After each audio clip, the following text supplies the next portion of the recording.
In this episode with Dr. Robert Glover, we dive into why so many people keep chasing more things, more success, more love, more validation, and still never feel satisfied. He breaks down why being a nice guy is secretly sabotaging your life, your sex life, and your relationships. I asked him the question, why is modern dating such a problem for the average person? Should it even be something that people do? Is it something that's been indoctrinated on people through propaganda, through religion over the last 6,000 years? So if you're looking for more intimacy, more success, more happiness, and more fulfillment, and you've been asking yourself questions that you can't get the answer to, then this is the episode for you. Dream Nation, meet Dr. Robert Glover. Break it down for us first. What exactly is nice guy syndrome? It's a good place to start. A nice guy is a guy who, at a very early age, as a child, a few days old, a few weeks old, a few years old, started internalizing inaccurately some emotional beliefs that he's not okay. I'm bad, I'm unlovable, I'm evil, because of whatever experiences he was having as a child. Maybe his parents were angry at him, didn't feed him on time, they're angry with each other, because children always believe they're the cause of everything that happens around them. So all children internalize these inaccurate emotional beliefs into a very primitive part of our brain that becomes our emotional operating system. We call that toxic shame, that sense I'm not good enough. We all have that to some degree. We all deal with it in our own ways, but nice guys in general try to do two things to deal with that sense that I'm not good enough. And they either try to become what they think everybody else wants them to be, so they'll be liked and loved and get their needs met. Second, hide anything from other people that they think might get a negative reaction. So if I say or do something that you respond to negatively and you shame me, you yell at me, you punish me, you leave me, I want to avoid that. So nice guys are chameleons. They're just out there trying to become what they think others want them to be, so they'll be liked and loved, and hide anything that might get that negative reaction. All of this based on that emotional operating system that I'm bad, something wrong with me, I'm not good enough. Yeah. So is it any different from being just a people pleaser? Or is People pleaser is probably just one of many traits of nice guys. Because if you think about it, that, yeah, we want people to like us, right? I assume you like it when people like you. I do. But if you don't think you're good enough, you believe you have to work harder to get people to like you. Because not just nice guys, but a lot of people don't believe they're likable just as they are. And so for the nice guy, well, I got to please you. I got to figure out what makes you happy. I got to give to you. I got to do nice things for you. I got to avoid upsetting you. I got to impress you. All of those things would be like me, like me, like me, and then I'll feel like I'm okay. But unfortunately, that doesn't really ever do anything to erase that emotional operating system down below that says, I'm not good enough, and if you really get to know me, you won't like me. Well, I read a book, Your Erroneous Zones by Wayne Dyer. What's it called? Your Erroneous Zones. Oh, yes. Years ago I read that. Yeah. Years ago. Such an incredible book. And because I remember there was a period of my life where I was starting to really figure out this whole, I built financial success in my early 20s and did all the personal development around that. And I went through this big sort of slump where I started to figure out that I was doing it all for the wrong reasons. And I started to go within and did this whole a whole year of self-discovery and this, I thought self-love was super gay. And I literally thought, I was like, self-love is for girls. They sit on the beach and hold hands and shit.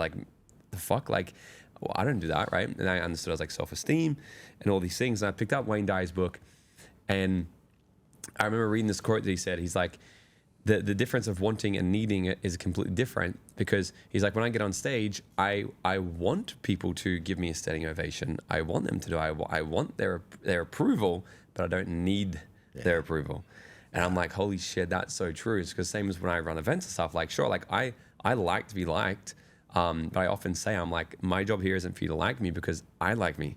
My job is here to build a life where I go to bed at night every single day and go, I'm so proud of what I did. And that's what's most important. How can people start to distinguish the difference of, how can they start to realize that maybe they're doing things out of the need to be liked, the need to be approved, the need for validation? What are the signal signs here that somebody might be doing things for the wrong reason? I would start with, it's never enough. Never enough. Like they feel like what they do is never enough. Never enough. I'll just give you an example, and I'm sure you see this in the world that you're in.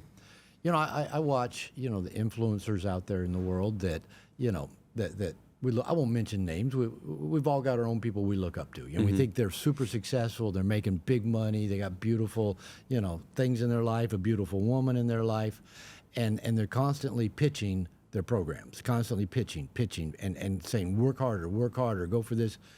And I watch these guys, you know, all the big names, and I watch them and I go, I wouldn't want to be in their skin.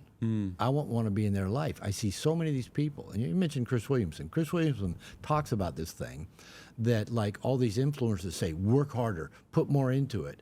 All that really does is influence the people who are already working too hard, right? It doesn't actually take the lazy people and get them motivated to work harder.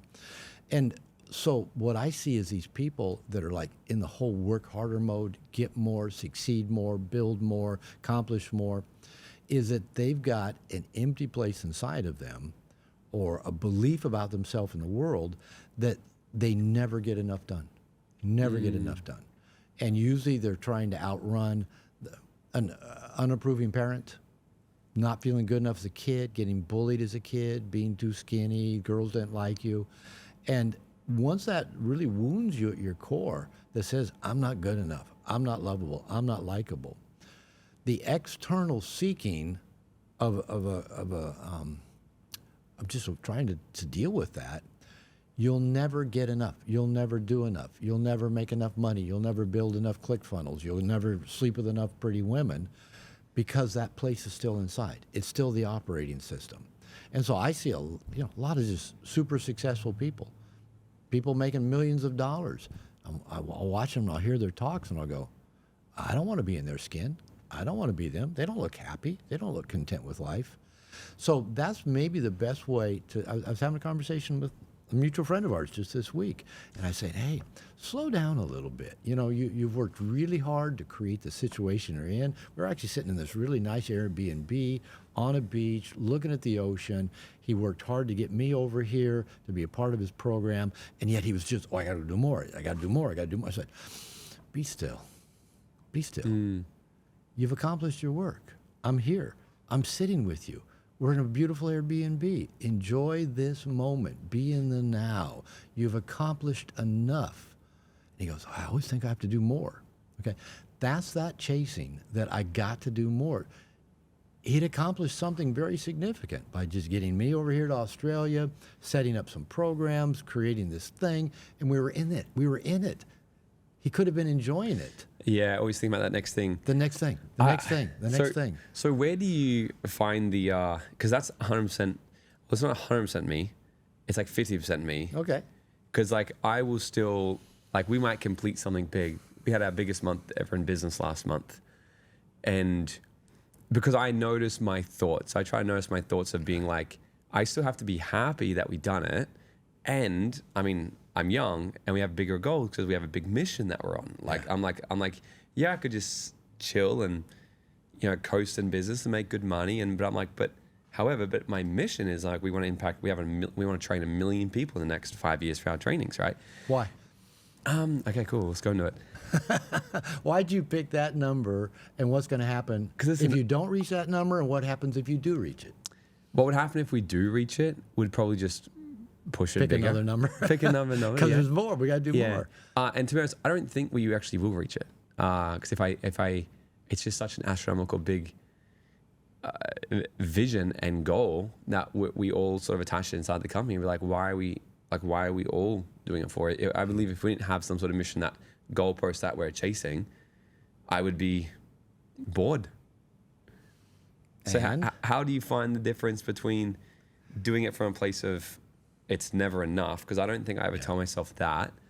Because it genuinely excites me for the next thing. Like, because we did our biggest month, but then we had a celebration. We snowboarded for a whole week and enjoyed it. I'm like, cool, then what's our next? You enjoyed it. Yeah. And see, that's the thing. Most of us, when we get that thing, we don't enjoy it. You know, maybe we'll do the perfunctory celebration, but do we really enjoy it? Nah, we got another goal we got to go reach. And honestly, I'm not a big goal setter. You know, people say, oh, you know, Robert, you've accomplished this, you've accomplished that. I got a PhD at 29, wrote a book, changing the world, living in Mexico, living my passion. None of those were ever a goal. I never had a goal to write a book. I didn't have a goal to get a PhD. I just kept going to school because I enjoyed it. The writing the book, this is a book that seemed to need to be written. Moving to Mexico, I just felt like I was happier in Mexico than I was where I was. And I'm not being dismissive of goals, but I've often said goals are outside in motivation. You picked a number. All right, now we're all working for that goal. We've all bought into that goal. It's a random number. Yeah. You pulled it out of your ass, right? The number doesn't matter. And I think goals can be helpful for short term, like get you started. Like I'm going to get to the gym, 3 days a week for the next 90 days. A short term goal can get you out of inertia moving forward. But I found people that have to have goals to move forward never arrive. As soon as you get there, we got to have another goal. We have another hero's journey, another accomplishment, another big thing to challenge us. And I love challenge. I'm not talking negatively at all about challenge. I love challenge. And I love what I get to do in the world. But I was talking to somebody just today, and they said, my goal as a child was to be an actor, a singer, to, go to America and audition. And somebody else with us said, well, when you go to America, are you going to do that? No, I'm going to wait till like I'm in my 40s or 50s to do that. And I said, what if an amazing opportunity came? What if a door just opened up in front of you? That I said, you'd pass on it because it's not in line with this goal that you have of what you think you're supposed to be doing?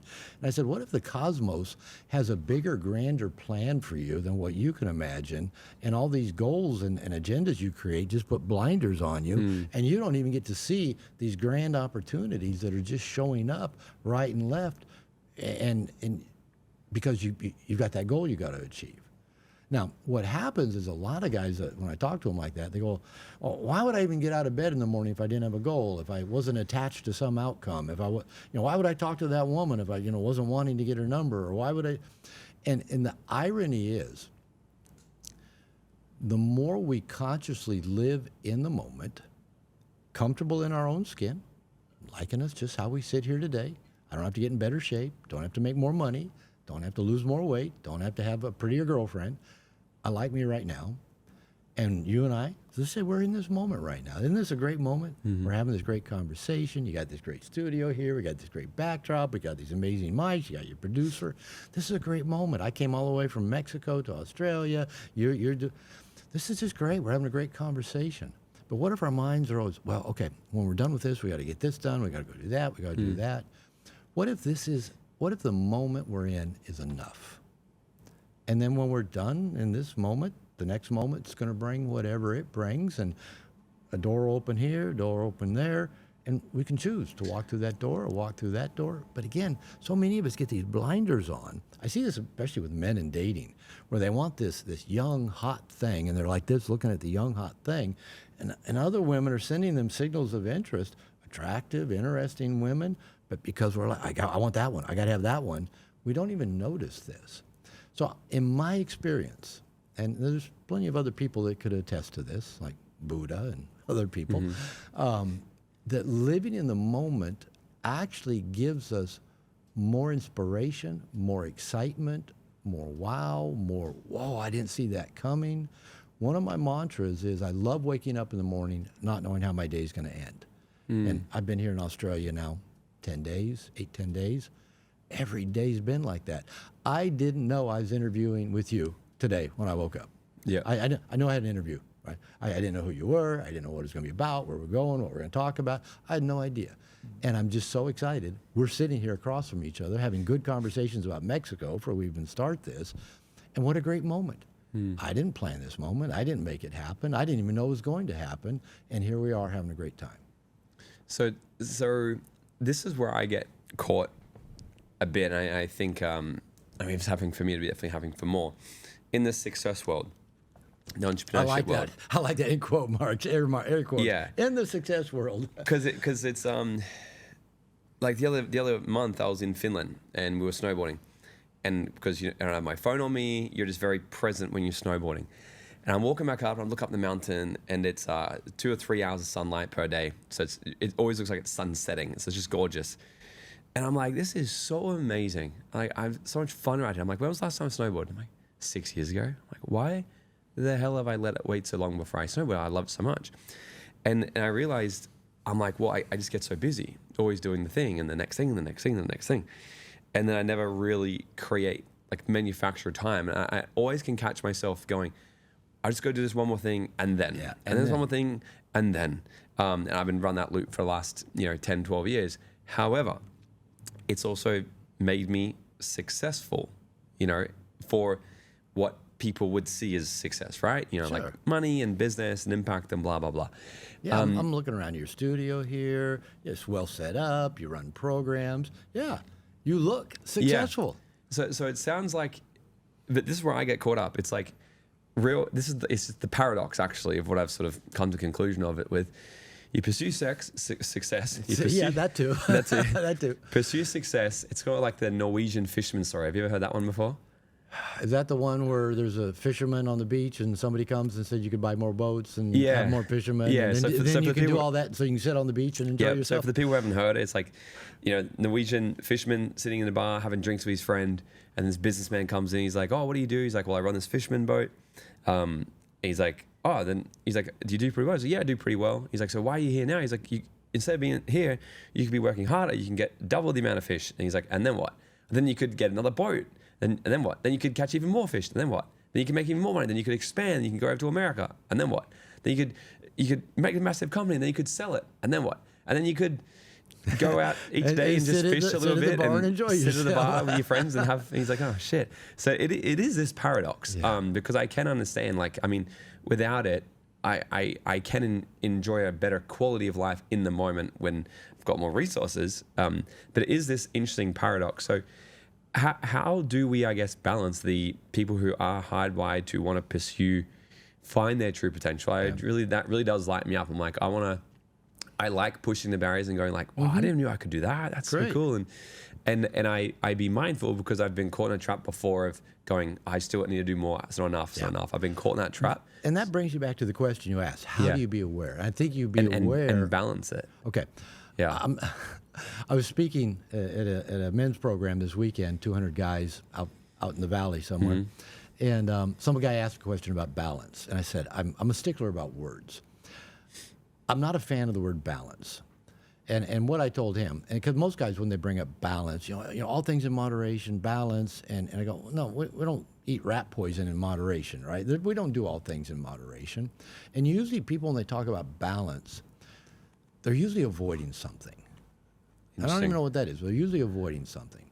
And I was sharing with this guy, and he was actually talking about the world of dating and relationship. We're talking about the world of success.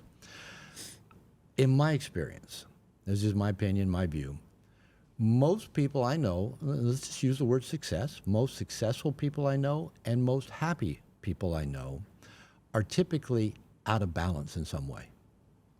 Most balanced people, you don't notice them because we don't see them as, oh, look at that balanced person, how successful he is or how happy he is.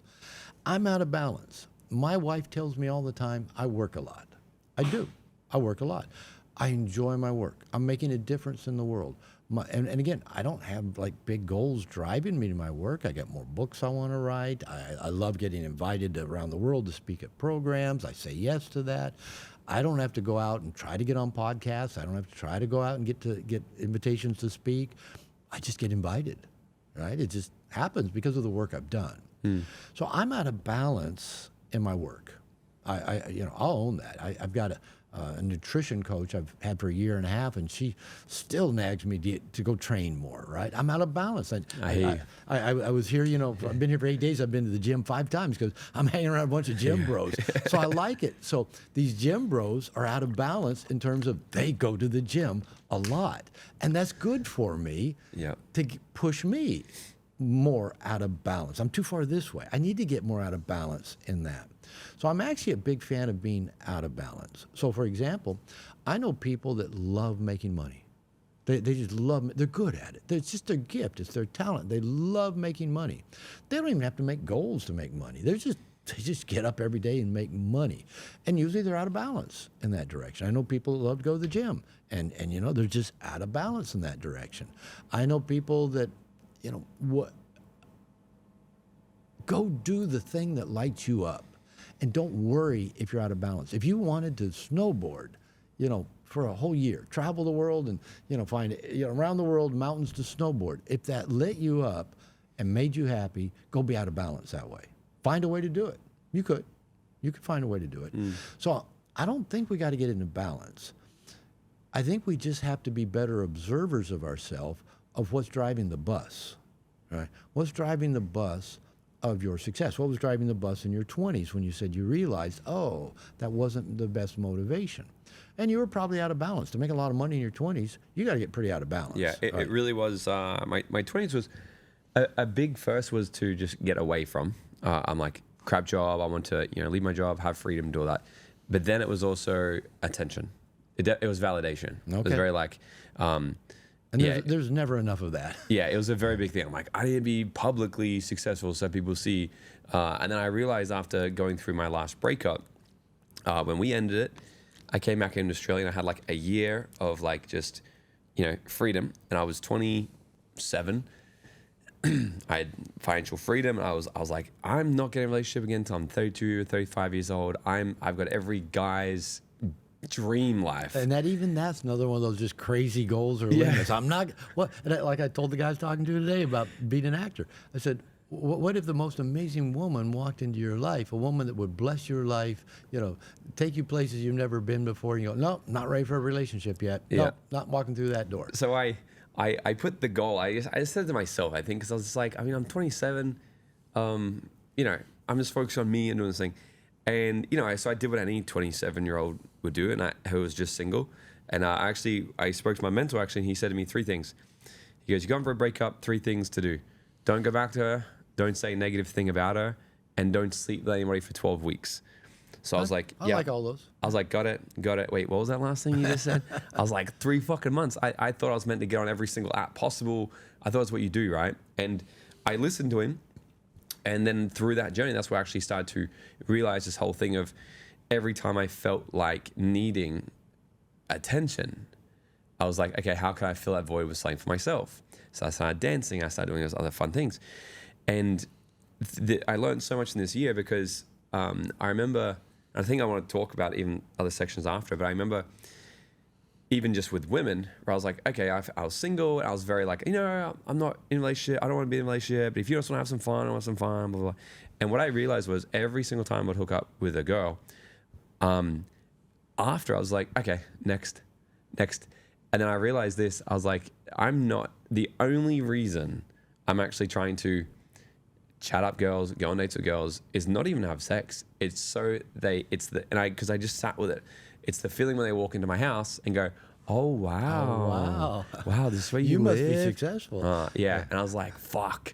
And then so I went on another, I think I did 2 months or something without sleeping with somebody again. I'm like, fuck that. And I started to just, give date nights to myself and started this whole thing. But it's, it's crazy. Like I guess I'm younger on the side to figure those things out. But I've spent the better half of my 20s analyzing all of my behavior and try to figure out, like, why do I do that? To make sure it's coming from a place of...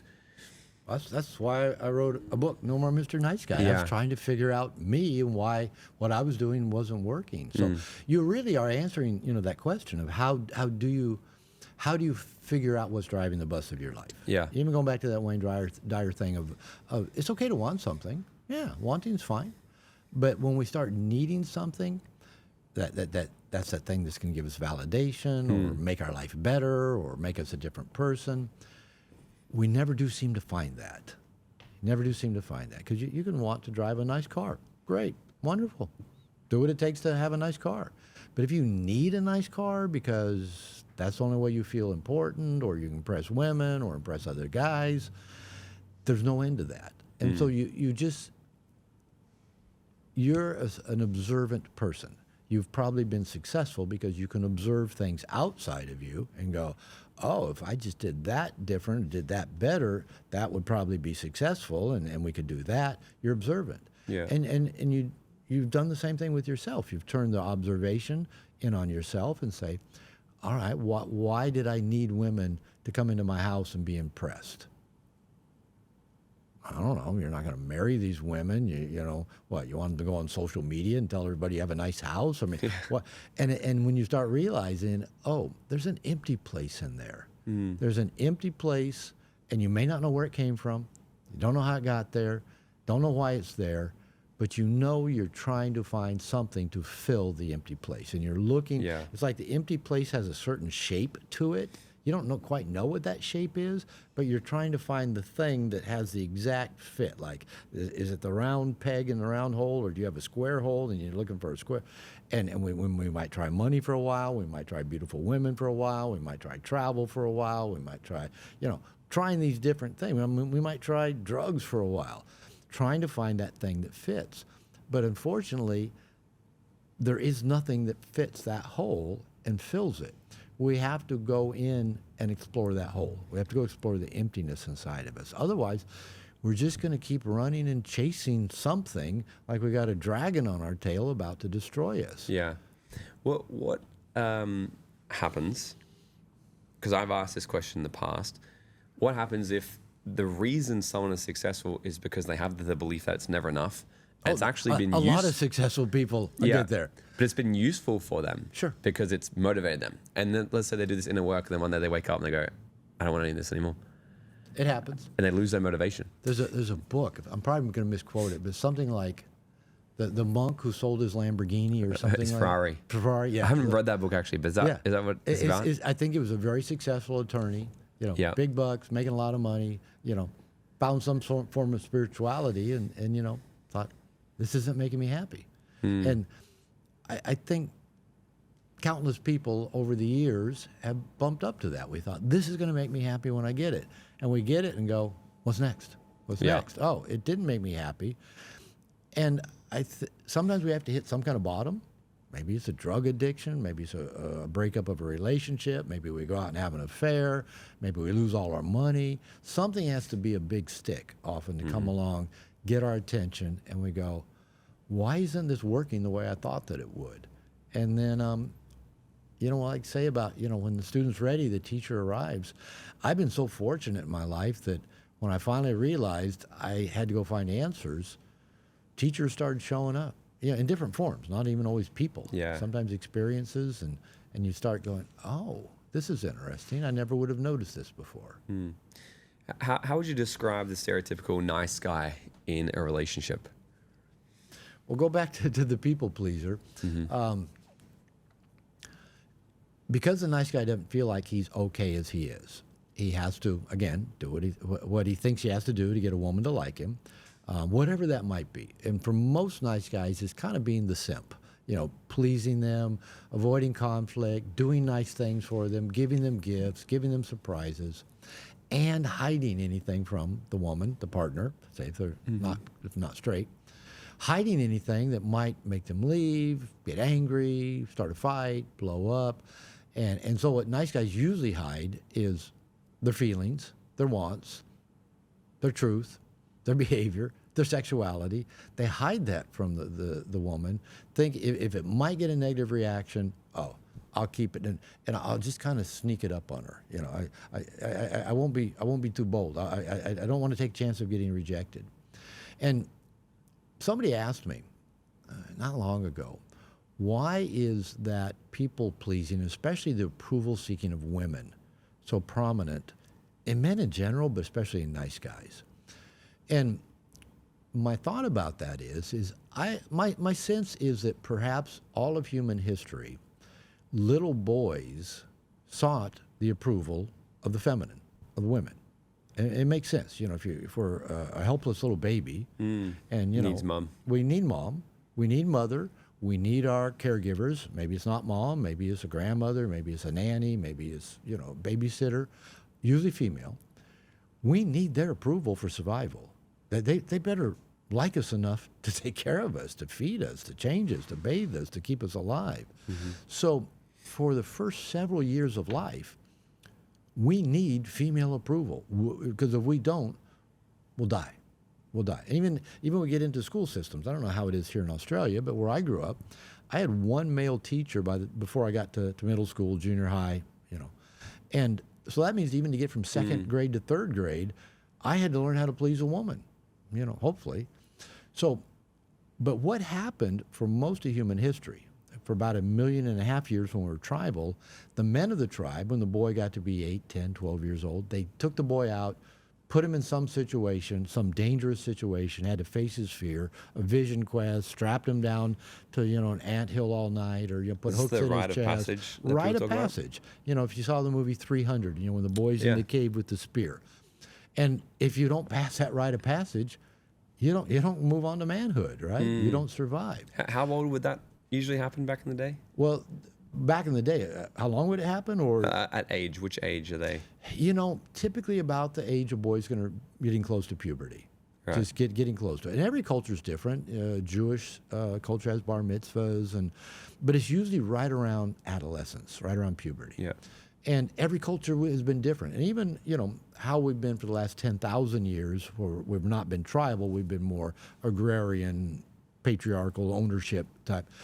150 years ago, if we were little boys, we would have grown up as soon as we get out of the house. We're outside with dad, uncles, cousins, milking cows, picking up eggs, doing whatever.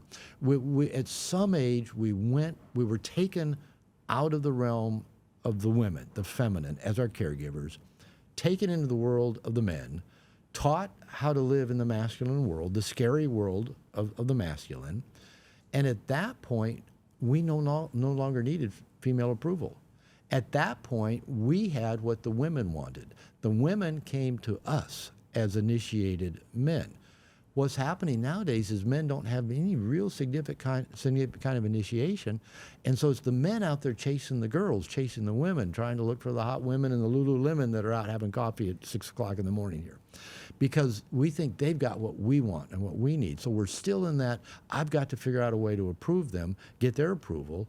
But if a man's been initiated and doesn't need feminine approval anymore, he has what the feminine wants, and now he's the decider.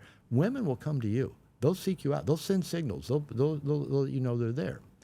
So going back to your question about nice guys in a relationship, the majority of nice guys have never had any of that sort of masculine initiation. Maybe they weren't even close to a man growing up. Maybe dad wasn't there. Maybe dad wasn't safe.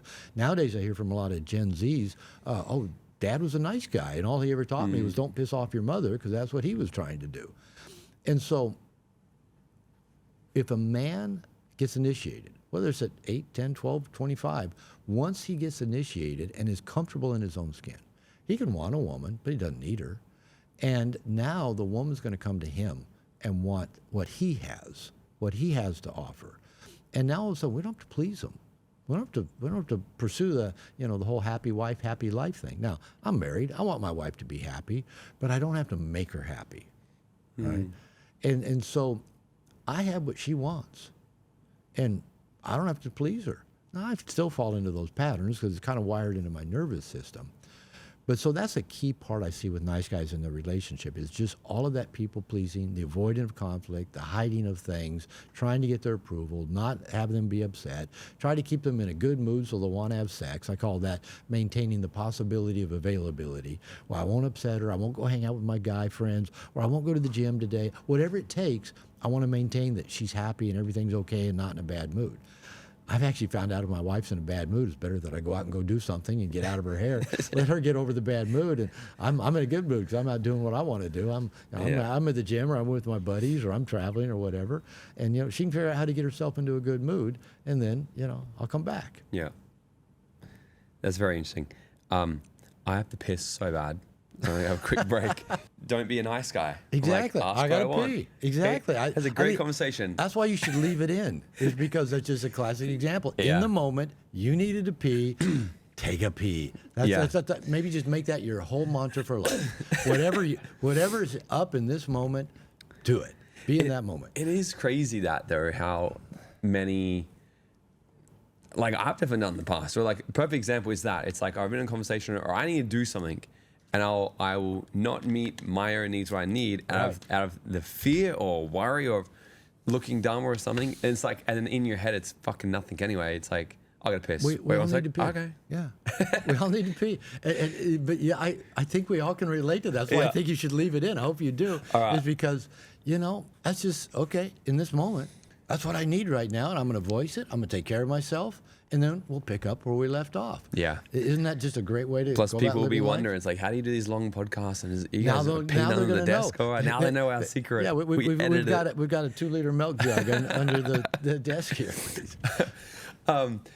So what I, based off everything you were just saying, with needing to learn how to please women and with mom and everything growing up, how much does this come from getting dad's approval as well? Because I would imagine nice guys. Yeah. It's not just mom. Am I right?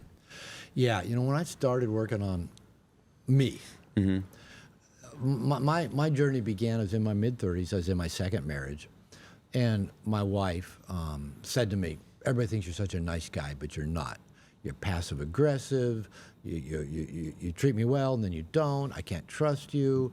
Blah blah blah. You hurt me. You let me down." She said, "You need help, and you go get therapy, or I'm leaving you." And I thought, well, you're the one who's unhappy all the time. But so I actually got into therapy trying to figure out why being a nice guy. I mean, I took pride in that. My mother raised me to be different from my father. She told me that as a kid. So I'm raising you and your brother to be different from your dad. What was your dad like? My dad, well, we'll go a couple of strings here. Yeah. I'll come back to the other one about how I got started with this. My father was, in my case, I had a deep connection with my father. He liked sports. He was a family man. He liked camping and fishing, taking the family, and I liked all those things. And that actually was a good thing for me. Now, my siblings didn't connect with my father in those ways. Now, so I had those connections, but my father, maybe one of the reasons I became a therapist was try to understand my dad or fix my family. Probably there's something of that in there. But he was moody, and he could be a great dad, spend time with me, take me to the park, play baseball with me, play football, whatever. And then you could come home and you never knew what mood he was in. And he could be angry, for a week or two at a time. And I'd be in trouble all the time and grounded and lose privileges. And so I learned to walk on eggshells around him. And a whole nother subject is consequently, as I became an adult, I tended to attract partners a lot like my father. Moody, unpredictable. I mean, good women with good traits that I liked, but yet they'd like me one minute, not the next. Treat me well one minute, not the next. And because my relationship toolkit from childhood, where I learned to manage dad and his moods and his angers, I've got those in my toolkit I carry into adulthood, I'd find women that I could, use those tools on. So I was trying to be different from my father. My mother even said, "I'm raising you to be different from your father." I tried to be different from all the bad men that I heard women complain about as a adolescent. I grew up during the angry feminism of the 60s. I saw bumper stickers that said, "Every man's a rapist. An erection's a sign of aggression." Yeah, you think the whole toxic masculinity thing's rough? Yeah, I mean, and I grew up with that, and it had an impact on me. I also grew up very fundamental Christian, so I wanted to be a good person, a good guy, and I repressed my sexuality. It was still there, but I thought, okay, I can't let women see it. So here I was, doing all that, but going back to my father. In my case, my dad had good relationship, bad relationship, and again, just his moods. And they got worse when I was in high school. And I got depressed because my dad was in a bad mood all the time. So when I started working on my nice guy issues, when I got into my own therapy to work on me and figure out why me being a nice guy didn't make my wife happy and make her want to have sex with me, I started, I was a marriage and family therapist at that time, so I started noticing men coming to me for therapy, sometimes on their own, but often with a wife or their girlfriend, and they were saying the same thing that I was saying. I'm a nice guy, I'm one of the nicest guys you ever meet, I treat her better than her ex, I'm raising her kids, they're in private school, I buy her the car she wants, I take her on trips, but it's never enough. She's never happy, she's in bad mood all the time, never wants to have sex anymore. I thought, I can relate to these guys. I'm not the only one. So I started a No More Mr. Nice Guy group, and then another, met weekly. I started writing chapters to give to guys, and that's where the book came from. It's just, I didn't set out to write a book, I was just writing chapters. Now, I'm a curious person, like you. I like to understand stuff, and everything I've ever written or taught, I've written 4 books, I've created classes, workshops, always has been stuff that I've struggled with personally, and I wanted to understand why. I mean, that's just how I'm wired. So I got really inquisitive about these nice guys who seemed to be a lot like, and I assumed we were all the same, that we maybe all had the same dad issues, same mother issues, and I quickly found out we didn't. Now, we may have had some similarities, but I found that nice guys can have a whole variety. But the dad thing you're asking about, so 30 years ago, when I first started working on me and nice guys, most of the men would be in the category of what we'd probably call baby boomer generation X. And many, not all, but many reported not having a good relationship with dad. Either parents were divorced and they rarely saw dad. Some dads worked all the time. Like my dad he was mood and anger issues. Some dads were like addictive or abusive. So most of the men I worked with reported not having those close connection with their fathers. So not trusting men. Now, as I've come further, as I was sharing earlier with the millennials and Gen Z, I don't hear that so much. I don't hear young men saying so much, well, dad was never around, or, dad wasn't safe. Again, I hear that, oh, dad was a nice guy, and he just told me, walk on eggshells around your mother, because if she's pissed off at you, she's pissed off at the rest of us. So that dynamic seems to have shifted somewhat.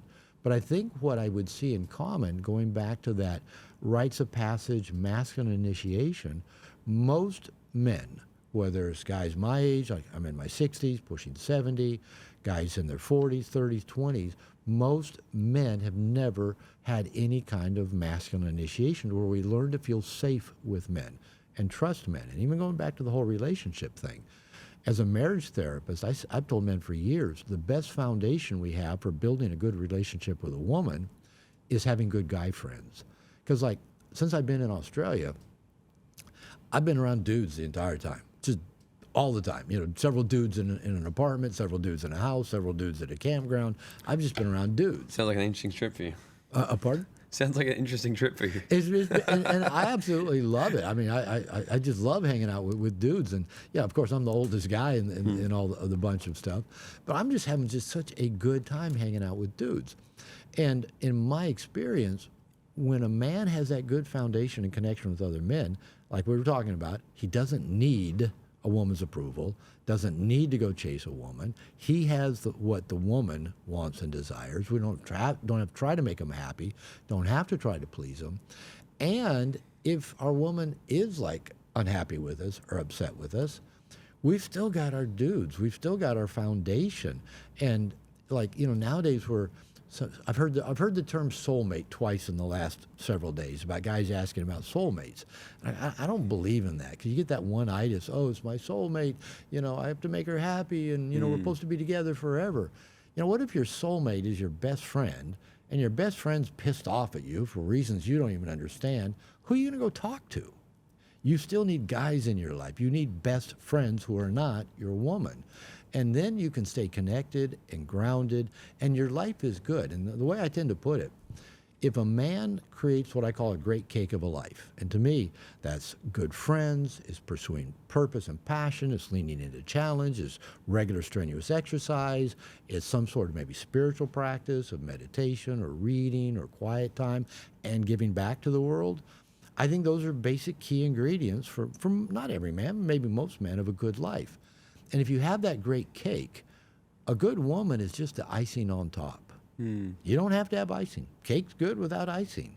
And if you got a great cake, there's women everywhere out there who want to come be icing on that cake. When I was writing, back when I was single, after I'd written No More Mr. Nice Guy, I was writing some lessons. I learned to date. And guys would ask me, Robert, teach us. What are you doing? I'm not a dating coach. I said, well, teach us.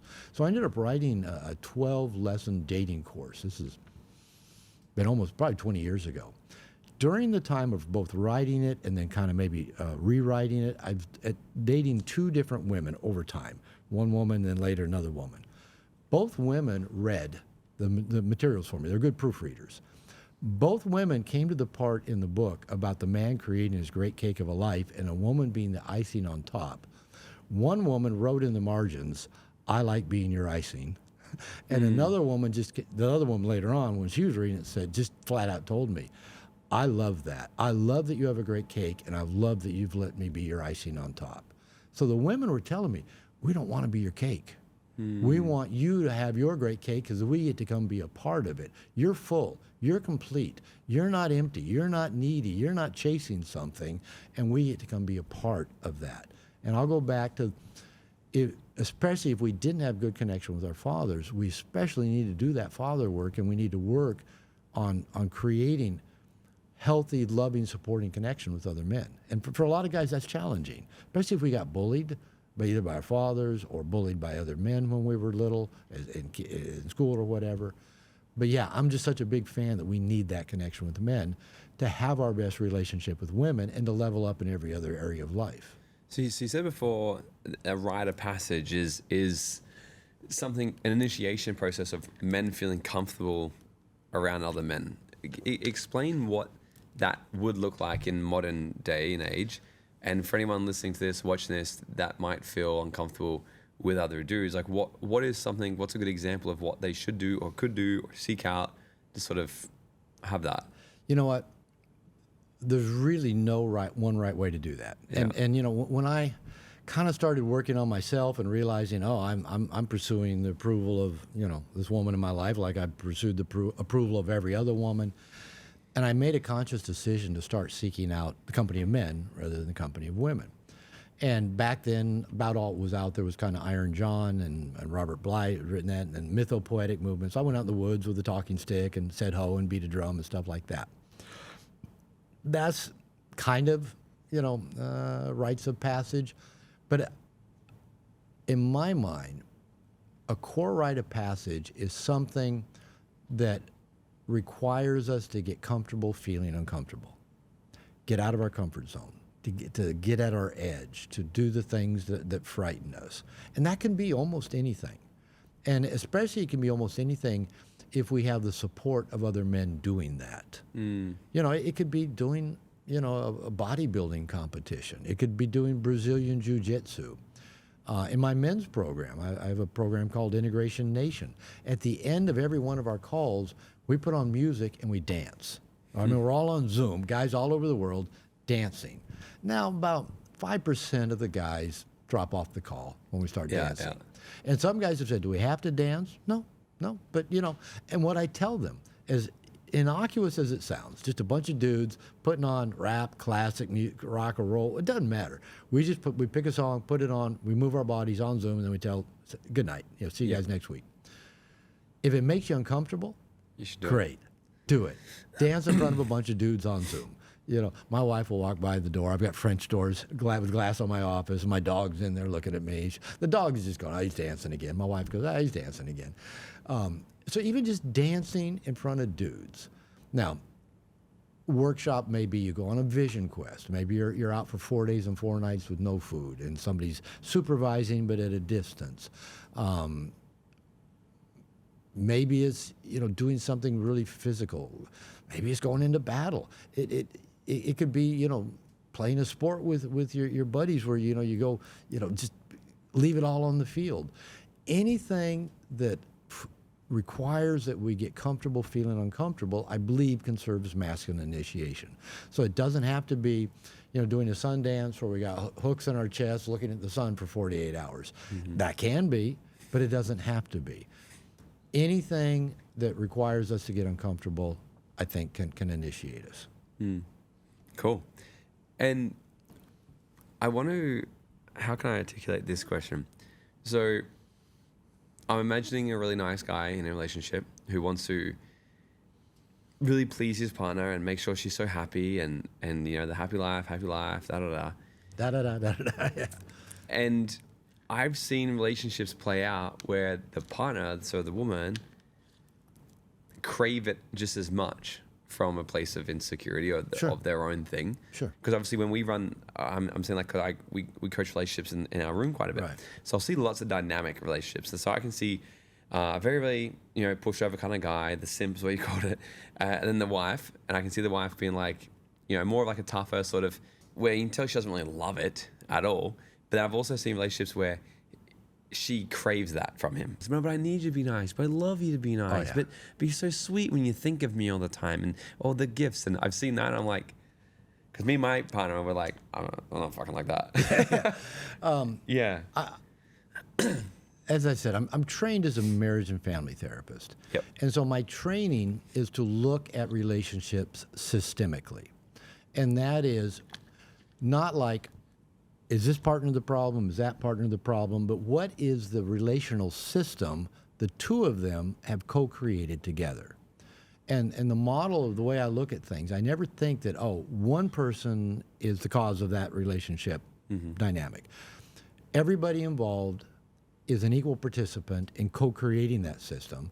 And the rule of thumb is the system would not exist the way it does if both people didn't need it to be that way. So you may say, well, he needs to quit being that way, or if she was just that way. But the truth is, we invite people into our life to let us play familiar roles, use those familiar relationship tools. And here we are co-creating the system, and maybe then they come to a program, they come into therapy, and they say, well, you know, he's the problem, or she's the problem, or he's that, or she's that.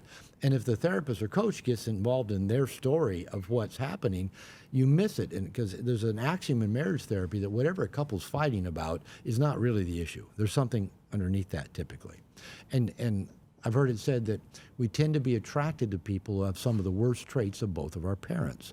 And so what that really means is we tend to energetically either attract people to us or train them to be a certain way that feels familiar to us, even if it feels bad. Even if we don't want it. Even if it feels bad, even if we say we don't want it, even if our psyche says we don't want it. There's a great book out there called Existential Kink, and basically says whatever is in our life, our unconscious attracted it. And she quotes Carl Jung quite a bit, where he says, having is evidence of wanting. So if you have it in your life, your unconscious wants it. And that's a really good way to start looking at stuff, where you go, why is this happening to me? And wanting it not necessarily from a place of desire or pleasure, but wanting it from a place of certainty and familiarity. Often familiarity. Yeah. And the author of that book of Existential Kink says, and even kind of quoting a lot from Jung, is that even our unconscious wants to experience everything, right? Everything. And that's a whole nother path we can go down. So here, come back to the relationship we're talking about. Let's assume, let's say it's a man and a woman, you know, in front of you or in front of me, whatever, and we see their patterns, and maybe he identifies as a nice guy, and whether the woman likes it or doesn't like it. Let's assume they both consciously or unconsciously have co-created those relationship patterns together. And typically, the women do start complaining about the nice guy patterns because he won't say what he's really feeling, what he really thinks. He won't lead. He won't make a decision. You know, she'll find out things she didn't know about because he didn't tell her. Finds out he's been looking at porn and hiding it from her. And so often the women are not saying, oh, keep being a nice guy. Now, yeah, sometimes the women really do like the gift giving and the pleasing and stuff like that. But I was talking with one of the guys I've been hanging out, you know, this week, about leadership in relationship. And because for a lot of nice guys, either they didn't see their father around, or their father was controlling or abusive, or their mother was in charge. They've never seen healthy masculine leadership.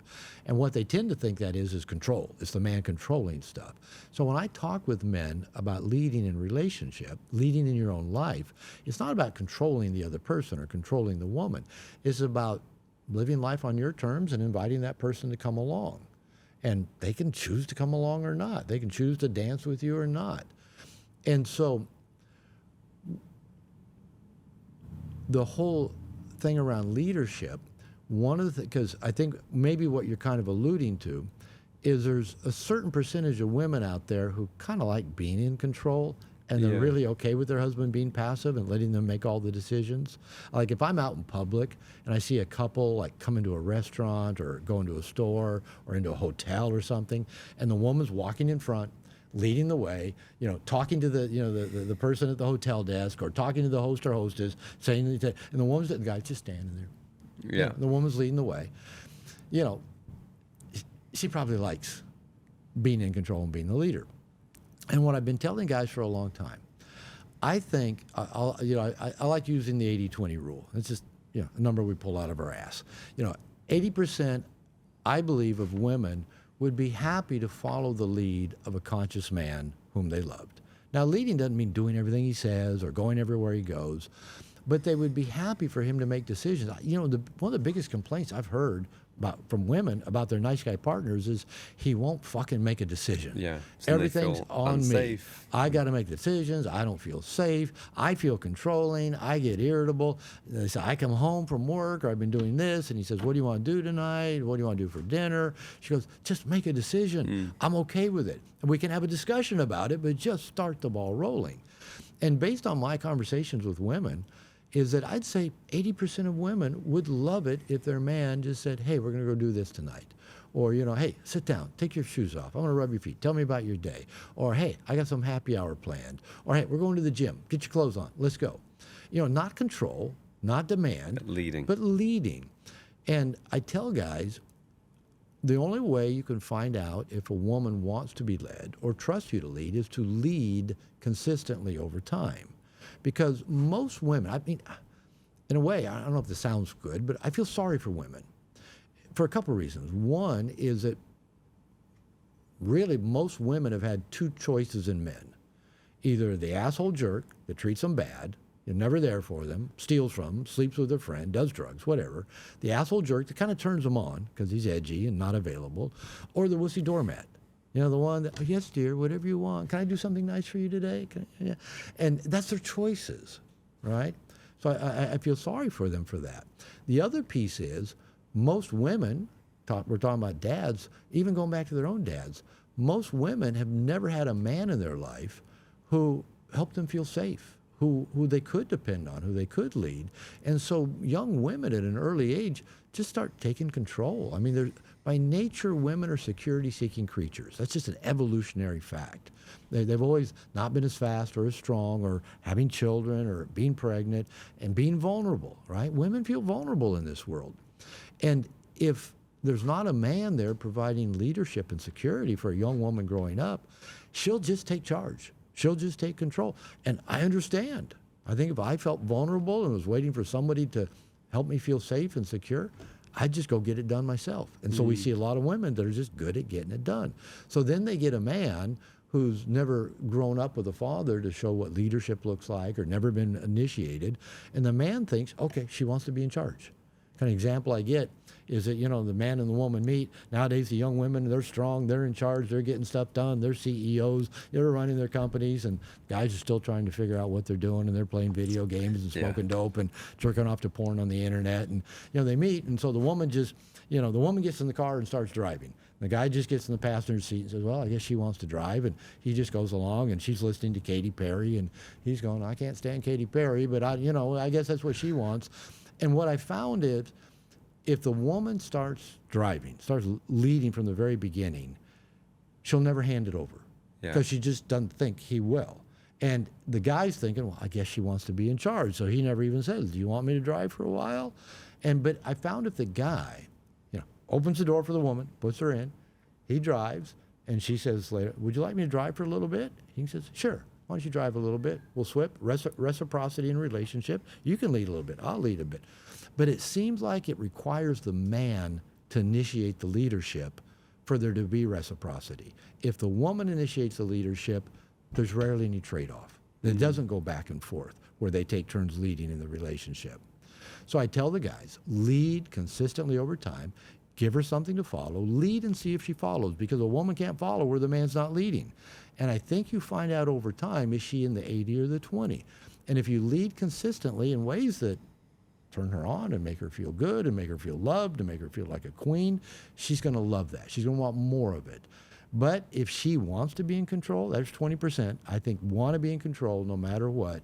You're going to find out. You lead over time, she keeps resisting, sabotaging it, getting mad, this, that. You'll find out. And probably that's not a woman you want to be with, unless you just really do want a woman who leads all the time and you just sit in the passenger seat and listen to Katy Perry. Yeah, and become the doormat, right? Well, what kind of impact does this have on sex life, intimacy, cheating, things like this? Like, from you working with people, what do you usually see this dynamic relationship going on for too long? What are the symptoms of, like, is cheating involved? Is it from the man, or is it from the woman? Or unpack this for us. All of the above. Okay.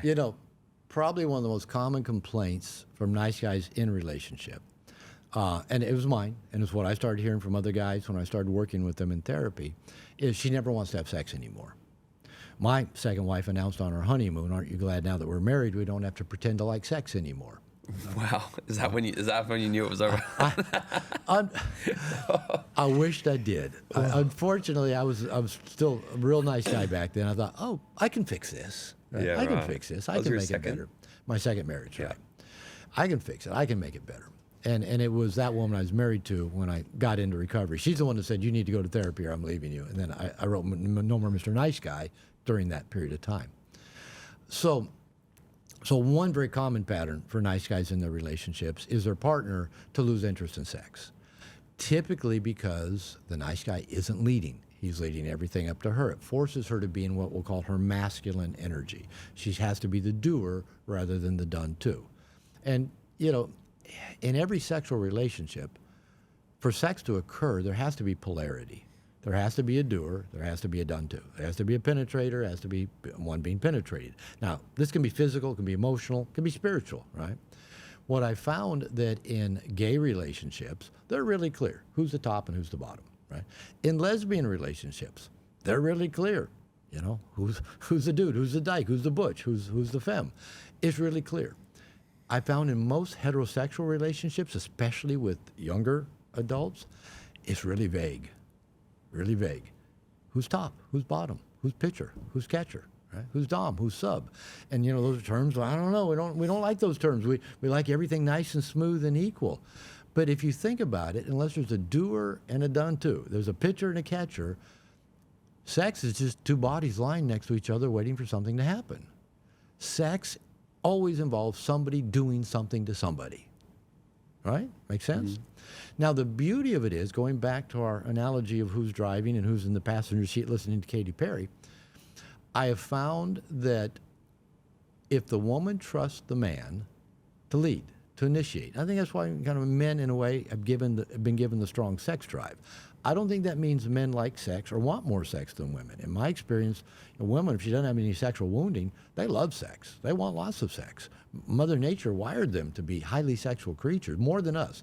I say men are sexual mopeds, women are sexual Ferraris, and most men don't understand that. But for most dudes, we stick our dick in a hole and come, and we're happy. That's good. That's good sex. For a woman, they're going, that's it? That's all you got? Right? So when it comes to the reciprocity in leadership and sex, if the guy is leading, setting the tone, it gives the woman something to follow. And now you've set the tone for reciprocity. The guy initiates, is leading the way, and then maybe, she flips him down and climbs on top, and, she's doing him for a while, and then, he flips it back, and, there's a back and forth, top and bottom reciprocity that makes sex interesting. It's not just all do or done to. So because there's not that kind of masculine leadership or initiation, it's usually just neediness on the part of the guy, and most women are not attracted to neediness. In fact, it's repulsive to them. If the guy's full, complete, got his guy friends, got his foundation, got his purpose, got his passion, got his exercise, got, doing his work, that's highly, highly attractive to the woman. So that can keep that stimulation alive in a relationship. My wife and I have been married 9 years, and she'd still be happy to have sex 3 times a day with me.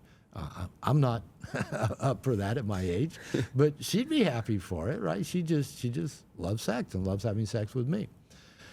So if the guy will lead, you can have a reciprocity. It'll go back and forth, and it's fun. The woman can initiate, guy can initiate. So I was going to ask, who should initiate? Doesn't matter. Doesn't matter. Whoever wants it. Whoever wants it. My wife will initiate. Whoever wants it. Is it normal for, say, 2 people in a relationship to both be comfortable with initiating, or 2 people to both be like waiting for someone else to initiate? Or is that the problem in itself? You got 2 people waiting to initiate, you got problems. Because, right. Again, no, you drive. No, you drive. No, you drive. No, you drive. No, somebody has to have that initiation. And I think one of the beautiful things of heterosexual relationships is that the man and the woman do tend to be very different. A man's sex drive is tend to be geared more towards ejaculation. There's a physical pressure. I want a relief for this physical pressure. And it's a drive. The woman is more like, I want to be penetrated. I want to be desired. I want to be taken places I can't take myself. It's a whole different feel. And that's kind of cool that it has a different feel. I've had lesbian friends tell me that in lesbian relationships, they develop what they call lesbian bed death because neither one of them, they fall in the place that neither one's initiating, right? Kind of waiting on the other. So it's kind of cool in the heterosexual dynamic that the guy has one kind of drive, one thing that makes him want to initiate, whereas the female has something different. Maybe she wants to be validated, wants to be loved, wants to feel desired, and so she'll, be sexy or do the little things maybe to initiate, get her partner to make a move, right? But maybe the guy just wants relief, right? He just, and so everybody's different. It works out in different ways. But what happens so often I see with nice guys is they get a reverse polarity in the relationship, right? The woman's driving, the guy's in the passenger seat. And when that happens in sex, it tends to just fizzle. It tends to fizzle. And what happens, the guy, out of frustration, often tends to resort to porn, fantasy, things like that, or maybe massage parlors, prostitution. And the woman is just, she's just like a dry forest, waiting for something, and some guy pays attention to her and shows her a little love, and she's just ready for something to happen. If no one's initiating? That's what's happening when you typically either no one's initiating or you have a reverse polarity. Right. Where the woman's more in the masculine pole of the relationship and the man's more in the feminine pole. He's wanting to be validated in sex. And he's needy and empty, but she doesn't want to go validate him and penetrate him. She wants to be validated and penetrated by him. So neither initiates. And it does lead to, yes, the infidelity, the pornography, the hidden secrets, the feelings of betrayal, the boredom, the, just loss of interest. And typically if they have kids, the woman gets more involved in her job, the kids, the guy just, starts fantasizing about Jennifer in the cubicle next to him at work or whatever. And yeah, typically nice guy relationships, sex fizzles in a pretty big hurry. Do you think like evolutionary psychology has anything to play on this side as well? Sure. I haven't done a huge deep dive into this, but I'm familiar as much as through evolution, men crave variety, women crave, like from what I've heard is, if men cheat, it's because most of the time, there's so many reasons, right? But it's like evolutionary, it's because they're just ingrained to want variety, right? Women will cheat because they've been more so prone for, I'm going to find the one who can protect and provide, and I'm going to settle down with and have children with, and who's safe. But I'm going to find the fuck boy who's hot, and I have genetically kids with. Is this? I'm familiar with that model, Yeah. And it makes sense. And honestly, I'm not sure it's accurate. Yeah. And I'll tell you why. One of the members of our audience has heard me discuss this at least a couple times over the last week. Like I said, I think men are wired to be sexual mopeds. Just stick our penis in a hole, we're good to go. Women, they're wired for so much more. Their bodies are pleasure palaces. They have places on their body that are just meant for pleasure. They're not meant for reproduction, right? They're highly wired. And women are wired to have more sex more often with more partners and enjoy it more than men are. And men always look at me like, I don't buy that. And so I was talking to the group of guys just the other night. In fact, I've given this illustration twice. Well, Bonnie Blue's a good example of Everybody of brings that, up right? Bonnie Blue. Bonnie Blue's just, she's a social media influencer. That's all she is. She's not an example of anything. But I know what you're talking about. Okay, but here's the deal. We have a contest. Yeah. We take you to a nice hotel. We line up 100 attractive women. You get to pick 10, the ones that just are the hottest for you. And then one at a time, they come up to your room, and you have to ejaculate inside of them one after another. So you got to ejaculate inside 10 women. How long do you think that'll take you? 5 days. 5 days. For a guy your age, that's probably a pretty accurate answer. Because as you know, our refractory period gets slower each time. After the first one, you might could do it in another hour or two. Yeah. But after the second one, it might feel like 5 or 6 hours or a day. You might not even want to after the second. After the third one, you're going, really? I can do 10 of them? Yeah. It's going to take you a while. You take a woman, same situation, put her in a hotel room, 100 guys, she gets to pick 10 of them, and go to a room, and she has to orgasm with 10 guys. And a woman who's comfortable in her body, doesn't have shame, doesn't have trauma, likes sex, not Bonnie Blue, well, she's a different story. You know, a healthy woman probably could ejaculate with 10 men in 2 hours. Possible. I've known women that could. And so they're wired very different than us. And my belief, my theory of what this was is during our tribal times, you know, we tend to apply what theorists observing what's happened with humans for the last 10,000 years in which we've been patriarchal. We haven't been hunters-gatherers and tribal. We tend to apply what we see of men and women's behavior to what it must have been like for the 1.5 million years when we're tribal. Now, 1.5 million years compared to 10,000 years is a significant difference. So the amount of time we got wired to be a certain way over 1.5 million years is pretty significant. They say in evolutionary psychology that it actually takes about 20,000 years to make a significant evolutionary change in a species. Now, maybe that's longer than that's, maybe it's shorter, I don't know. But what we've been doing for 10,000 years is an aberration of what our ancestors did for 1.5 million years. So best evidence for 1.5 million years is people didn't pair up. We were tribal. Everything was shared. Everything was communal. The women were in a smaller tribe, taking care of the babies, the older women. Some of the healthier women could go out with the men and maybe do some hunting and gathering, probably not the fighting. But the men would go out, and they would get the furs and the food and come back. And apparently, you know, it'd be kind of like dogpile. Everybody got sex with everybody. It was communal. You know, there wasn't limit to access. Because what I keep telling men, and the men keep going, huh? Is that Mother Nature likes diversity.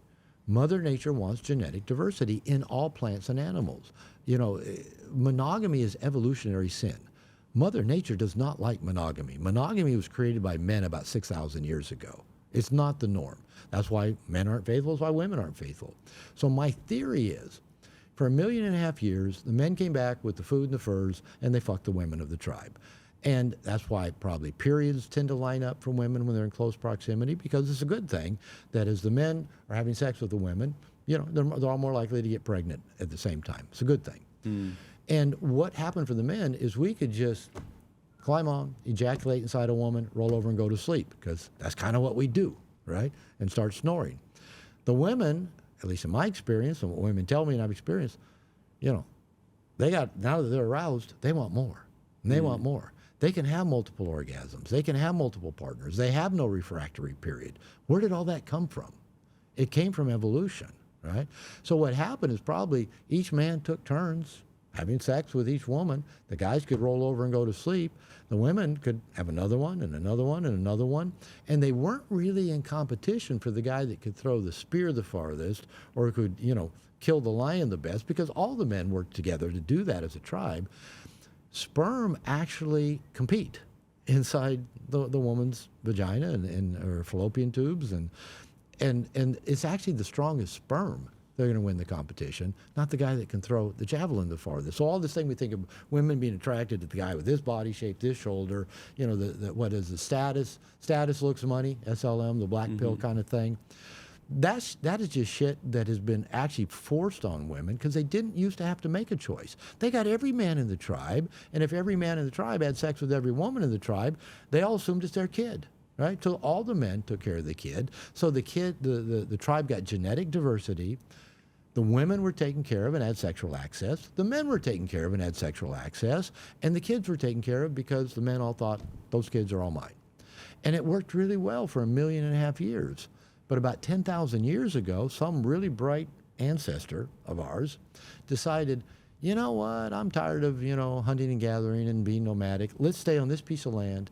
This land is mine. This tree is mine. This goat is mine. This woman is mine. Her vagina is mine. Her kids are mine. And now all of a sudden, we had to lock down female sexuality because we didn't want our woman who's been used to having sex with every man in the tribe. She's wired for it. We don't want her having sex, you know, with our neighbor Thor, because, you know, then we're going to have to use our resources, our belongings to raise Thor's kids. So we started making sex costly for women. So we put them in chastity belts. We put them in burqas. We stoned them. We created religion to, make them evil if they're not virgins. We started doing all of these things to try to control female sexuality. And I think for one primary reason, we can't keep up with them. We're one and done. We're mopeds. We come and done, and they want more. We're going, that scares me. I think that's the whole kind of red pill body count thing. I think because guys are all, there's peer-reviewed studies that show women that have high body counts, get divorced more often. Well, that may be correlation, but I don't think it's necessarily causation. But I think it's one more way of men slut-shaming women for being sexual because we're intimidated by their sexual prowess. Freud told us that. He said we men are terrified of women's vaginas. He said they can make us hard and they can make us not hard. So my belief, my theory is a lot of the evolutionary psychology is taking a view of what people have been doing since we quit being tribal, and now women do have to go get the guy that can best provide and protect for them. She didn't used to have to do that. Every guy in the tribe provided and protected for her. Now she has to go get it. So we assume that's how they're wired, and that's where the whole hypergamy thing and red pill comes from. Every woman's trading up to the next best provider, so we men have to be cautious and not be taken advantage of by women. I think hypergamy is bullshit. Now people are going to argue with me about that too, and they're going to send you a lot of nasty messages about me saying that. Explain hypergamy Hypergamy to someone who barely graduated English. It's a good question. Hypergamy is a theory that's been around, 20 or so years, coming out of red pill culture, that says every woman is evolutionarily wired to trade up to the next best provider and protector. So they're going to get from you what they can and then dump you and move on to the next. Now, Right. There's no real evidence. More likely men are more likely to dump their woman and trade down for the younger yoga instructor. Women get with and stay with losers all the time, right? If hypergamy is true, every woman would be constantly on the climb and the prowl. They're not. There are gold diggers out there. There are women that, OnlyFans and what are all these websites, sugar daddies and all that stuff. Yeah, there's women out there. Why? Because we men are stupid enough to pay them money. We'll spend a lot of money on them to watch them on a video cam, right? Why? Because we're stupid. We're sexual mopeds, right? They're smart. They know how to take advantage of that. Yeah. So I don't know if that answered any of your questions or not, but I think there's more layers to it than what, it's just easy to saying women have to go get the best provider and protector. If we go back more than 10,000 years ago, all women had all of the best providers and protectors. And that seemed to work pretty well for 1.5 million years. Unfortunately, we do live in a very different time, very different culture, and things play out very differently. It's as I was like putting this whole show together, as someone who's I've been in a relationship, I'm engaged now. We have a 3-month-old, 4.5 years, longer, nearly 5 years we've been together. So I've been so out of dating world, anything. And even before that, I was single for a year. And I was in a 4-year relationship, and in that year of being single, I dated multiple women at once, and I was like, I can be polyamorous, and realized that's just hard. It is hard. I promise like, you. Nowadays, in most relationships, when a couple decides to open up their relationship, it's usually the woman's idea, not the guy's. Usually because she's already having an affair with the guy at work, so she wants a legitimate excuse to be able to have sex with. Open relationships, polyamory, is hard work for men, and I promise you, in any relationship that's open, the woman, if they're both truly, open, the woman gets laid a lot more than the guy. Yeah, I could see that. But I was going through this. So what I'm saying is like the last nearly decade, 9 years, I haven't been involved in the dating world. And even for that 1 year that I was single, I wasn't in the dating scene. I didn't have. You're more of a man whore. Yeah, come on. Yeah. But I didn't have an app or anything that shit. So even when I was dating, it was just life. I'd meet someone on the street, and I'm like, this is just fun to meet people, right? I wasn't trying to date. Yeah. But what I see a lot of is the talk of the town these days is the dating world is so different these days. And from your eyes looking in, what do you see men and women are getting so? Because the whole talk of body count this and all it's a newer age thing. It's I swear it's the last 5 years thing. Yeah, it's new. And what do you see? Why can't the average person figure this fucking thing out? Why can't they figure out this dating world? It seems like this is conversation more and more, and people have even asked me to like bring people on the show like you, but I'm like, I never knew that was a problem because I never had an issue to date. I've been in good relationships, and then when I wasn't, you know what I mean? So why are people struggling now to figure this fucking thing out? And men are being single so long, and women are being single, and there's OnlyFans, and this confusion of what's happening. From my perspective, I see two contributing factors, and there may be a lot more, but the two things that I see. One, since we're kind of looking at things historically for us as humans, marriage, monogamy, lifelong monogamy, one man, one woman for life, is not in human DNA. Again, for 1.5 million years, we didn't do that. We've been trying to do it for about 10,000 years or less, unsuccessfully. Right. Yeah. Is this like since the religion sort of? Religion's only been around, as we know it, for about 6,000 years. Right. The oldest religions we know that still have some influence today, about at oldest 6,000 years. So prior to that, I mean, there was, shamans, spirituality, things like that, but not the codified religions that we still know that we know about. And if you look at least the Abrahamic religions, and the Abrahamic religions are the ones that have a lineage from Abraham, Judaism, Muslim, Christianity, they all have a really bad view of women and sex, right? They were the ones stoning the women, But in Islam, the guys are, going to get in their, 72 virgins? How many virgins do they get now? Oh, when they go to... Yeah, whatever. What do you call it? If they go to jihad or whatever. Uh-huh. But oh, right, okay. Most of these Abrahamic religions have this really negative, they're about controlling women and their sex. Yeah.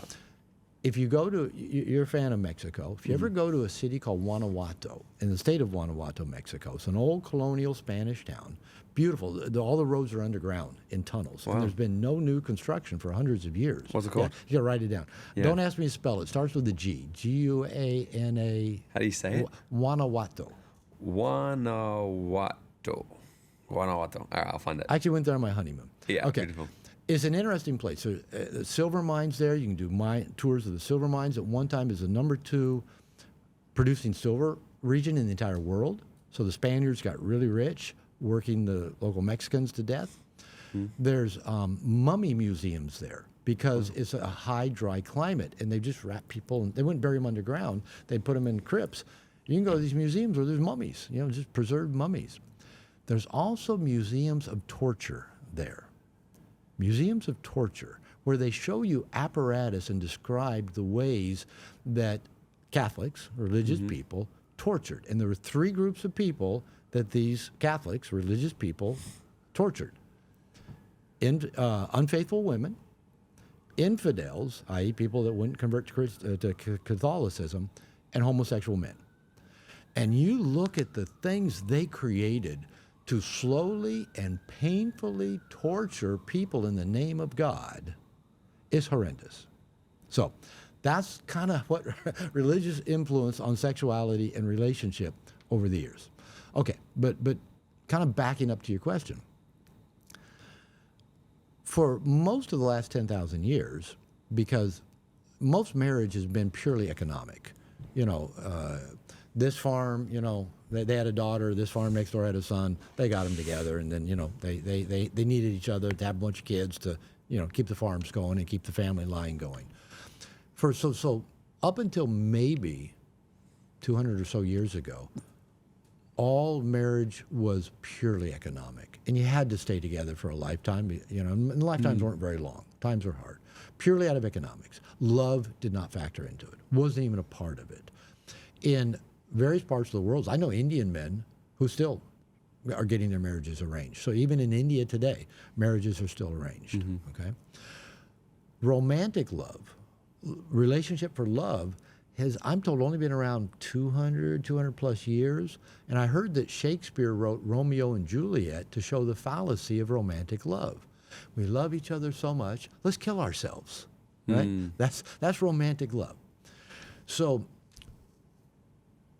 dating is not in long-term relationships, pair bonded, lifelong, monogamous relationships are not in human DNA. They've been around for less than 10,000 years, and we've never been good at it, People just died, right, before they had to live. That was their lifetime. You died at 23. You died at 27. I made that joke actually with somebody else on the weekend, because we just had 70 people in here for a weekend. There was a couple that was married for like 30 years or something. I'm like, you guys happy? And they're like, meh.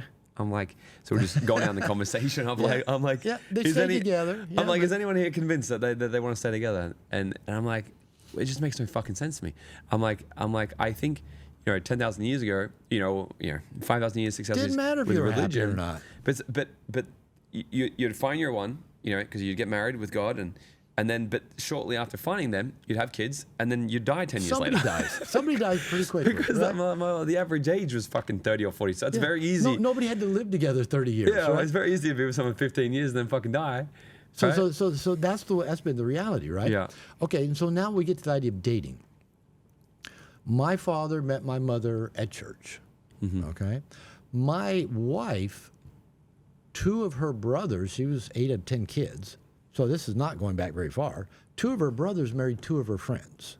You're a dude, you went hang around with your best friend's house, and he had a sister. Oh, you got to know the sister, you married the sister. So you met in school, you lived on the farm next door, you met at church, your best friend's sister, the girls, their best friends, your brother, whatever. Dating as we know it probably has only been around since maybe World War II or so, maybe a little bit longer. Yeah, interesting. So dating is not in our human DNA, and neither is long-term pair-bonded monogamous relationships. But we're trying to do it, and we all think we should be able to do it. Isn't there kind of maybe just the unspoken belief, you should just be able to find a good partner whom you love and loves you, and you should be able to be happy together for a long period of time? Isn't that kind of just what we believe? We read about that. We see it in movies. We see it in, the songs, It should just be easy to find somebody that you love and they love you and you're attracted to them, they're attracted to you. You both like having sex. You have similar values and, you go happily ever after. It seems like it should be easy, but it's not, because it's not in our human DNA. So, number 1, dating and long-term pair-bonded monogamous relationships are not easy, because they're not natural. We're not wired for it. Can we do it? Yeah, you can get good at dating. And I think that relationships can be powerful personal growth machines. I'm a big fan of long-term relationships. I've been married 3 times. And not because I'm a big fan of being married a lot of times, but I like having a partner, right? So, okay, so there's one issue. You ask what's going on nowadays. Yeah, so fighting with our natural, what we've been hardwired for. Yeah, we're just not built to do it, and it doesn't come easy. Yeah, if you're really good looking, or like if you do have the looks, the money, or the status, it helps, right? It helps to attract people. Okay, now my view of the current situation is that I'll just call it, we live in a hookup culture, and statistics, as you kind of alluded to, show that people are fewer and fewer people are in relationship. A couple years back, I saw statistics in the U.S. that for the first time since they started keeping statistics, over 50% of all men, it might have been all men and women, but I remember men, because I mainly were under 35, report not being in a relationship in the last year. Okay, so we got more and more people not being in a relationship, more and more people waiting longer to be in a relationship, more people waiting longer to get married, more and more people not having kids. And what's also being reported is more and more people not having very much sex. I saw another study that was something like, over 50% of men 22 to 16 or something like that either never had sex or hadn't had sex in the last year. Now, Mother Nature wants anybody having sex, it's 18-year-old boys. Mother Nature doesn't want 69-year-old dudes having sex. My DNA is pretty frazzled, right? She wants those 18-year-olds. That is why young men come quickly. It's why they ejaculate quickly. That's the plan. Get it in, get the baby batter in there, and let's get the job done. That's what Mother Nature wants. Okay, so here we are with technology. Guys can go to, pickup boot camps, dating boot camps, get a dating coach, pickup coach, get on YouTube, watch all the great advice out there. Women are on social media, getting likes, getting follows, TikTok, look at me, I'm sexy, let me watch my dance moves, watch this, look at me in my underwear. We're going out and having coffee at 6:30 in the morning, and there's all these 20-something young girls out there basically naked, you know, Yeah. the Lululemons, just Here on the standing Gold Coast, around. right? Yeah, pardon? Here is Here he on the talking Gulf about? Coast, yeah, here in the Gulf That's Coast. the Gold Coast for you. Yeah, The Miami of Gold Coast. America. Miami Australia. of America. And, you know, they're just, you know, out there, don't I look good? Don't I look good? There's nothing to imagination. I'm not wearing hardly Yeah. anything. And it looks good. It looks good. So the women can get all the attention they want, okay? But here's the issue. And we got our dating apps, swipe right apps, you got social media, you got your Instagram, got TikTok, got all of that stuff. And I think both men and women have a big case of FOMO, fear of missing out. But I think it's different for men than it is for women. The way I look at it, men have this fear of missing out because now with all the technology and all the apps and all the skills you can go learn for how to pick up women and get laid, we're afraid if we get all the way in with one woman. Okay, I met this woman. She seems like a pretty good woman. You know, I enjoy her, but you know, if I get all in with her, I can't tell you how many men tell me, yeah, I got 1 foot in and 1 foot out. And I think it's a FOMO. Well, if I'm all in with her, I can't get with her. And she's young, and she's hot, and she's cute, and, you know, that looks good, and I would like that. And because you're into that one woman, you don't get that, right? So we don't get all the way in with one woman because we want to leave our options open. Well, I might want that. I might want that. I might want that. That's the guy FOMO. The gal FOMO, the female FOMO, is I get all this attention. I can go stand around these coffee shops in the morning with next to nothing on, and men look at me all the time, and my girlfriends look at me. But if I get all the way in with one guy, he may not be real thrilled with that.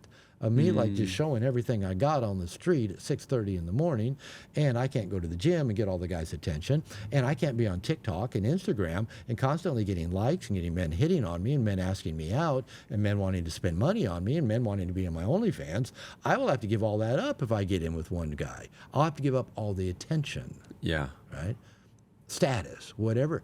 So I'm not gonna get all in with one guy. So here we have all the technology for people to have what I think we really do deeply desire, a depth of connection, truly knowing, trusting somebody, building something together, having life together. I think that really is a deep human desire to have that depth of connection.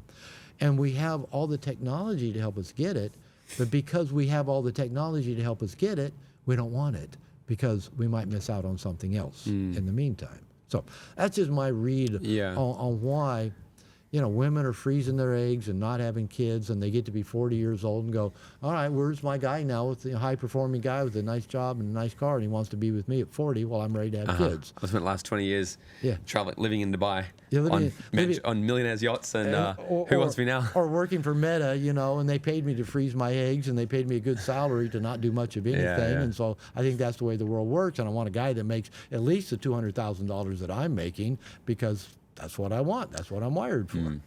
So what do they do then in this case? Like, what's I don't know. I don't know. You're fucked. I don't know. My advice is and people aren't gonna like it. Oh, you give advice people don't like? Yeah. That's the best advice usually. Yeah. Usually when a guy goes, or a woman goes, that's usually the best advice. I mean, well, when I was single, I was like, my next relationship, she's not gonna be Australian. She's not gonna be American. She's gonna be South American or European. Oh, that is the thing nowadays. Is that majority of men I talk to, no matter where they're from, they want Latinas. They want the Latin women. Most of them don't say they want Europeans because a lot of European countries are really feminist and the women are really strong and controlling. Well, so my reasoning for it first was I'm like, I just want someone with a sexy accent, not sound like an Australian bogan, right? Okay, I'll go for that. And then my ex was American, and I'm like, you know, it's just quite heavily indoctrinated, like the propaganda of the Western countries. It's pretty fucked, you know. It's pretty hard for them to come out of this. But I'm like, Eastern European, they're still very old school, and I hear what you're talking about. The Ukrainians, the Russian women. I attracted a Lithuanian. You know, that's who I'm with, and so now I say to a lot of guys, I'm like, find yourself a Lithuanian, man. If you can find one who's, you know, because they were very, you know, Russia controlled, you know, Lithuania for a very long time, only until like 30 years ago. So I'm like, you know, there's still some tendencies, and I joke, I'm like, Samara is very, very stubborn, very Eastern European, but you know, the old-fashionedness. I mean, I found a lot of them they're very feminine still. Yeah. And you know, as you say that, all the women listening out there going, "You're a pig. Yeah. You're a pig. You just want a woman to take care of you, serve you, and be subservient to you." And you know, and all those women that are saying it, they probably don't have a guy. Oh, hey, he said it on me. Yeah, it's interesting. But like I said, I also live in a world where I believe I create my own reality as well. And when I see a lot of people create these arguments online and all this shit, I still come back to everything that I teach. I'm like, you're still putting all of your resources outside of yourself, and you're blaming the way the world is. Yeah. And if you want to attract, I'm not a big fan of being a victim. Yeah. You're a victim to anything. Yeah. Good luck. Like if you live in this world of like, oh, it's so hard, then you'll keep finding that. But if you live, so funny enough, what I found, how I said to you that I didn't want to be with anyone until I was 32, 25. I spent a whole year focused on me. I spent an entire year focused on every single time I had a desire to want to message a girl, or when a girl DM'd me on Instagram, and find this internal, oh yeah, I could ask her to come over or whatever. I started to fill that void with things that I wanted. Right. So I was like, I learned guitar this year. I got back into learning Spanish. And then I learned bachata. So you can talk to your Lithuanian fiance. Yeah, I haven't learned Lithuanian. Go figure it out. And bachata's cool. My wife was in Mexico City this weekend dancing salsa, bachata, cumbia. It's the best, right? So I'm like, what's one, because this is in the middle of COVID. I was like, what's something I've always wanted to do, but because I've traveled all the time, I used to travel every 8 weeks, I'd be on an airplane. I'm like, I'm going to just buckle down. I'm just going to start learning bachata. And funny enough, you know who I met at bachata? Simona, my partner. A Lithuanian woman who was dancing bachata. Yeah. That's a sexy dance. Yeah, it's amazing. And we both met because we were both actually going for a breakup. We were both doing something that we just wanted to do for ourselves. Mm-hmm. She's like, I've always wanted to learn bachata. So have I. And we were friends for like 4 months or something. And then I actually went, I remember before we properly got official, started dating, I made the decision to go, if I want to not just attract an amazing partner, but I want to become the best person I can, I've got to get in control of my own desires. And I remember there was this point where I was like, if a hot girl messaged me, I was like, well, I should. I mean, I'd be an idiot not to go on a date with her. Like, that's that FOMO part I was talking about. I was like, I can't tell. Like, it's just everywhere. Yeah. Like, why would you settle down? You got everywhere. Yeah. I was like, as a guy, like, I should do that. And I remember one night I was sitting in my apartment, and there was this girl that I went on a couple dates with, and we hadn't slept together yet. And she messaged me, and she was like, Friday night. And before she messaged me, I said to myself, I'm like, I'm going to have a movie tonight. I'm going to have pizza. And I'm going to have the best night by myself. I'm so excited for it. And she messaged me. He goes, oh, I'm in the area. Do you want to go get a drink? And I knew, I'm like, this is the night we'd hook up. Yeah. And I remember going, fuck me. I just want to do this night by myself. And I messaged her back and said, no. Essentially, no, but I'll talk to you later. And as I put my phone down, I got a better feeling in that moment than what I had ever had hooking up with any girl before. And that was my realization. I was like, I can get the feeling that I've actually been trying to get externally from internally. And, then call it, I attracted someone who's like, once I got my shit ready, I attracted somebody who was also just doing her thing, taking care of her life. And people often ask, they're like, oh, you guys are so good together. I'm like, no, we're actually just both very happy people. And funny enough, we just get along well, and life just works great together. Yeah. The icing, right? And there's no trying to get either of us to do anything, and that's beautiful. It's easy. It's easy. Yeah. And that story you just told really takes us full circle way back to where we started this conversation about chasing stuff, wanting more, needing the external validation. How do you know you're doing that? How do you change it? That story you told, that was a life-changing moment that changed the trajectory of your life when you said, no, put the phone down, because you'd already charted, I'm enough. I have enough. I'm living life on my terms. I don't need anything more. Oh, more would be good. No. And that changed your life. That really answers the question you asked me at the very beginning of our conversation. It's a good closing loop question. About how do you know, when that you're chasing more. You're chasing more because there's never enough. You never get enough. You never get enough, direct messages or hits or, young hot girls wanting you, or enough money or enough success or enough best months ever. There's never enough. But once you go, yeah, that was a good month. And this month where we made half of what we made last month, that was a good month too. Yeah. I love it. Besides your book, of course, No More Mr. Nice Guy, you've sold millions of copies of this around the world. What would be one or two other books you'd recommend for originally I was going to talk to just men in this episode, but I think this has been a very relationship episode. But what's the 1 or 2 books you think all men or women should pick up if they really want to understand themselves deeper and specifically around relationships and intimacy? 2 of my favorite books. And I used to, at times, give both these books to women when I started dating them just so they'd know kind of how I roll. One is The Way of the Superior Man by David Data. I was going to guess that one. Yeah, you guessed that one. Second, you probably wouldn't guess. It's called Passionate Marriage by Dr. David Snarch. It's a bigger, thicker book. I say it's like eating a steak dinner. You got to cut small and chew slowly. Okay. But he just dives down into just dynamics that to me are important in relationship around fusion, differentiation, having a differentiated self, not losing self in relationship, and just powerful book. So cool. 2 I'd highly recommend. I love it. I'm on it. All right. This has been an amazing chat. Everyone can listen on the chat if we should bring this legend back. I think there's like half things I wanted to ask you that I didn't even get to. That's kind of part of the course So on a lot of interviews. Robert, I didn't even get to half the questions. Yeah. Okay. So I talk definitely, a lot.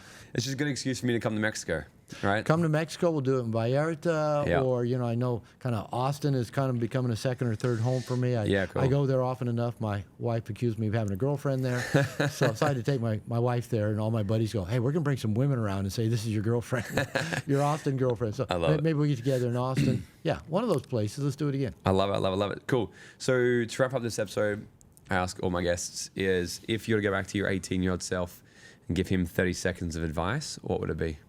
You know what? I got asked this question about 4 days ago, and I've changed the answer that I gave 4 days ago because I thought about it more. I would say get a mentor. Find an adult male, significantly older than you, who's living the kind of life that you look up to and you respect, and that you would be happy with yourself if you lived that kind of life on those kind of terms. So find a mentor to teach you how to do that so you don't have to bumble your way through it all, make so many mistakes, trial and error, fucking up, trying again. Yeah, you're still going to fuck up, trial and error. It's all good. It's how we learn. No mistakes, only learning experiences. But don't do it alone. Get a mentor, find a man you respect, and ask him to work with you into adulthood.